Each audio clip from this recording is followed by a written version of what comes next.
More than 1,000 Clark County Republicans gathered on Saturday in an emotionally charged convention at the Vancouver Hilton to elect delegates to represent various legislative districts at the GOP state convention in late May. Delegates at the state convention will vote on national delegates to represent Washington state at the national GOP convention this coming August. Saturday's event was to finish business that began on March 3rd at the local caucus events, which sent a majority of Romney delegates to the county convention. Party organizers were again overwhelmed by the turnout, which resulted in hundreds of people waiting in line for hours and a delay to convene the proceedings. Rick Russell, who was a Romney delegate, said irregularities began before the event even started. He said, quote, "Some lines are checking ID while others aren't. It seems like anyone can get in here if they get in the right line," he said. Dozens of people walked around unsure of where to go and what line to wait in. Emotions were running high before 9 a.m., and that was before the opening gavel. Once started, though, GOP candidates or surrogates from every level spoke on themes of party unity, limited government, taxes, health care, beating the opposition, and taking back the White House in November. A new Secretary of State, a new Lieutenant Governor, and of course a Republican auditor. Now, I've been a 30-year veteran in private sector business, and I don't believe in big government and high taxes. So when I go to Olympia, I'm going to represent all of you, and I would really appreciate it if you would consider voting for me when I replace Ed Orcutt and continue his strong legacy of conservative leadership. Thank you very much.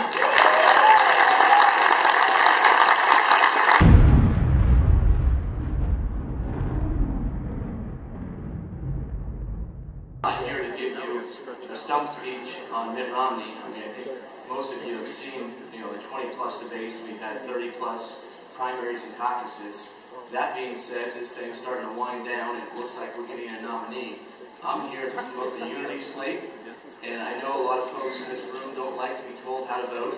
That being said, I just wanted to make sure that everybody knows that my main purpose is to defeat Barack Obama. That's the same purpose that Governor Romney has, and we'll support whoever it comes with.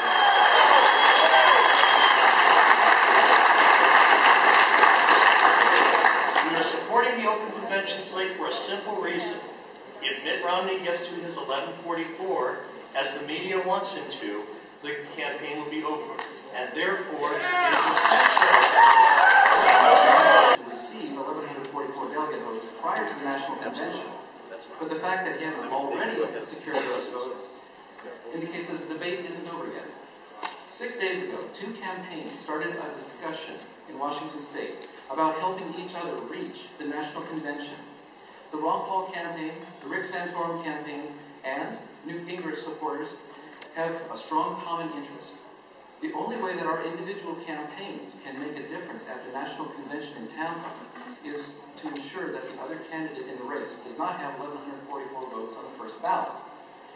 What happens after that first ballot will be determined by the national delegates and the candidates themselves, and I won't presume to know what that will be.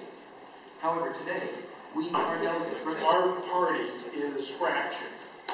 We have spent way too much time cutting each other off at the knees or above and dividing everything up with the concept that we're going to divide and conquer. The plea I have for you is that we stop this behavior and we start to realize that each one of the candidates represents some fantastic ideas and abilities, and that it needs to be brought together as a group, as the Republican Party. We should ask him some of those questions. I've had a chance to talk to him a couple times. In fact, this last State of the Union, I was on my way down in front to say hello, because he can't enter the U.S. House floor unless he's invited. So I went down there to say welcome. Welcome to the House, Mr. President. And I was thinking about what I was going to say to him, and because I knew I'd get a second. And rather than ask him some specific questions about fairness, I just said, Mr. President, it's going to be an interesting year. And I shook his hand. And he smiled, and he said, it is going to be interesting. And I had to think, our definitions of interesting is going to be different. Just like our definitions of fairness are different. Is it fair to pass on to our kids and our grandkids that kind of debt? Are they going to be able to succeed and grow businesses when they have to pay off this big spending spree? No. It's a good thing to have the debate, have the conversation. Who's going to best represent our values and protect our liberties. So it's not a bad thing that we're having this robust debate. In fact, our democracy is based on it. I think the way that if we keep it from being personal attacks, we don't talk about people's personalities, or in that sense, we just keep it on the issues. This is a good debate to have. I don't think it's going to cost us going forward, as long as we keep it about the the principles, the values, that kind of thing.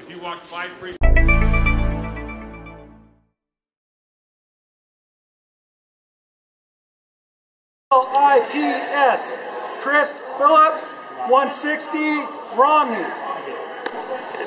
160 again was... Oh, you guys slow down. Randy, read them loud. The ones on this sheet. You will be given a blue punch card and a little duty to make some holes so we don't have any hanging checks. And they're breaking our unity slate that we all agreed on. So now we have to read you are wearing your credentials. Make sure that we have 32 votes that are going for me.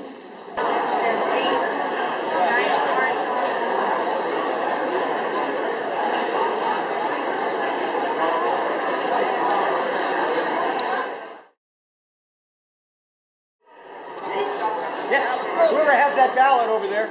Hold on.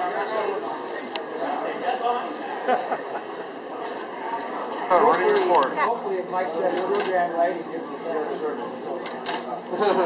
If not, we're in trouble. Otherwise, we got to go through an hand count. Florida.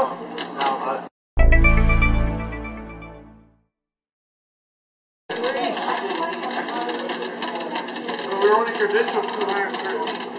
There's one. You elected one. Oh, you probably got it. I went down on it. Elected two. Elected three, looks like. Yeah. Elected four. Oh, you guys are doing good. 284, we credentialed 213 people. How did that look? On the ballot, yes. Listen, on the ballot. Yes, we did. Yeah, 176 people on the ballot. And you elected maybe 7 out of 32. We had a credentials report that said there were 213 credentialed voting delegates from the 18th legislative district. And I guess the 18th legislative district has been moved to King County, and we have 284 votes cast. That is a huge difference. We are thinking that it's more than likely that the 284 number is correct, because 213 is basically the same they have in other districts, like the 49th, that is less Republican than the 18th and has fewer delegates. But we cannot verify that. So what we are going to do is we're going to count the number of delegates in the room, the people seated, and probably some of the ones standing are voting delegates, and we're going to see how close we are to 284. And if we are fairly close to 284, I would suggest we just accept that number. This isn't perfect. We are incapable of perfection. I believe that's the case since the fall of man into sin. But we're going to come as close as we can. So if that's okay with you, I would suggest we just start counting the delegates in the room. Is that all right? 40, 41, 43, 45, 46, 47. My gut is this thing is full of fraud, that people passed in way too many ballots. Mrs. Chairman, I make a motion that we just stand at our chair one by one. This needs to be reformed. Please stand. What happened was that other campaigns joined in basically collusion against them and distributed their vote lists to keep the delegates from Romney.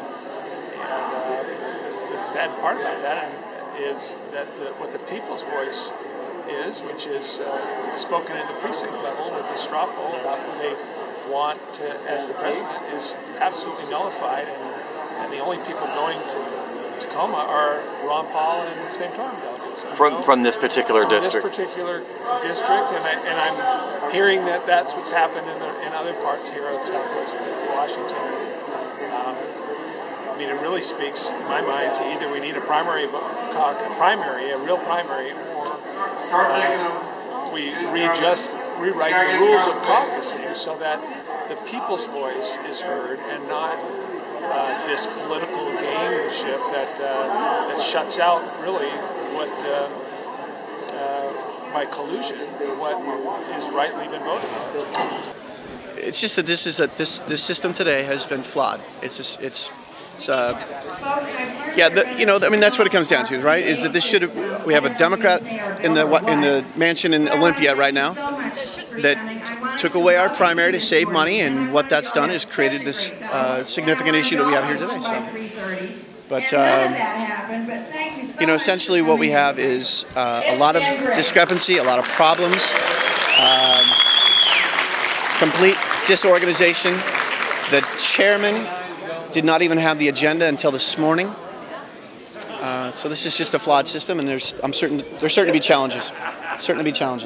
Okay, so what happened today was the delegate count was as much as 30% discrepancy between those that were credentialed, which they reported as 213, and balloted on the first vote, which was 284.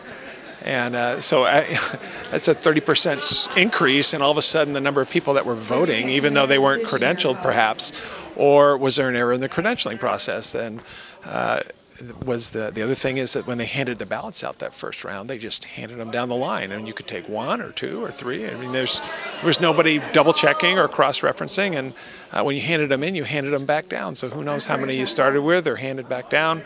It was very flawed, and no checks and balances. Calls into question. Well, yeah, I mean, I don't know. I didn't see anybody specifically. I'm just pointing out, obviously, there's possibilities that it could easily have been flawed, and it was not well done, and I don't know how it can stand. I mean,